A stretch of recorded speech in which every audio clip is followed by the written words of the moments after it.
Hello, today we will learn how to clip or mask a raster without any shapefile in ArcGIS. First, we need to add the raster and then go to drawing toolbar and click on rectangle tool.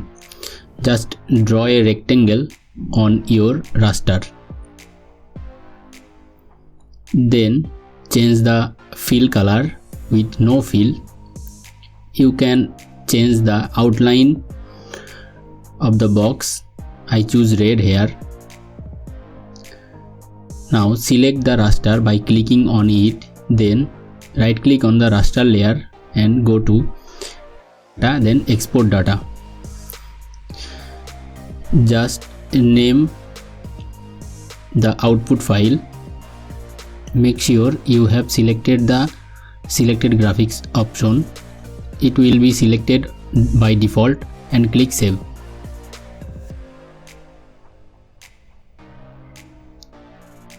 The clipping has been completed using the rectangle. So if you want to clip again by a polygon or a circle, you can just draw a polygon or circle from the drawing toolbar. Just follow the rest of the video.